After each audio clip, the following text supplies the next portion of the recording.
Hello everyone. In this question we'll try to address a geometry problem where the concepts of circles and squares will be needed. This is the question. Please click the pause button to read the question first. Now when you have read the question, let us try to address how to solve such questions. At the face of such questions they look complicated, but in fact they are not. Actually you don't need to have to solve it for all the stages. Let's begin by addressing one by one.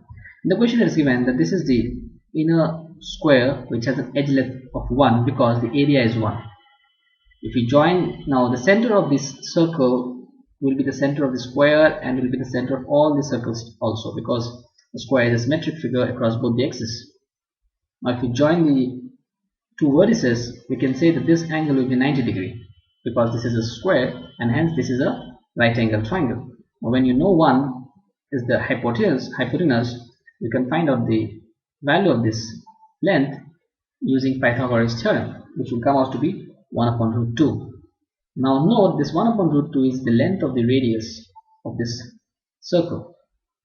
That means this radius is 1 upon root 2 and this line is parallel to the second square and this is equal to half of the edge of the second square. That means the edge of the second square, half of it is equal to 1 upon root 2. That means the entire edge should be twice of this and twice of this is root 2. So the edge of the second square is equal to root 2. Now we know the edge of the first square and the edge of the second square. Let us try to see what is the area. The area of the first square is given to be 1. We know that. Area of the second square is root 2 square, that is 2. Now it's a matter of fact, if you proceed in the same fashion, you will find that these squares are following a geometric progression. The areas are following a geometric progression with a common ratio of 2. That means the second square is twice of the first square and third square will be twice of the second square. This can be easily verified by using the same method. So if you have to find out, the question was what is the sum of all the 4 squares.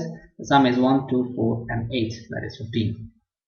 Now when you know this, let us try to generalize how it look for any value of squares. If instead of 4 squares there were n squares, now we have only 4 steps here.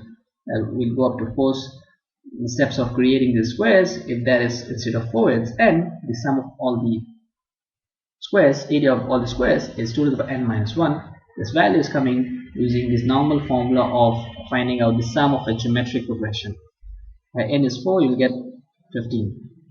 So it looks complicated, but in fact it's not, because it's using basic principles of little bit of geometric progressions and how squares and circles behave. Before we leave, we'll try to give you a homework where you have to solve this question. What is the sum of the parameter of all the 4 circles and the squares combined? In the previous figure, you have got 4 circles and 4 squares. What is the sum of the perimeter of these 4 circles? Leave your answer as a comment in the web page so that others can also come to know what is your answer. And in case if you have a doubt, you can discuss with us. We hope this has been of some value to you and should be helpful in helping you in cracking your exams. Thank you for your time.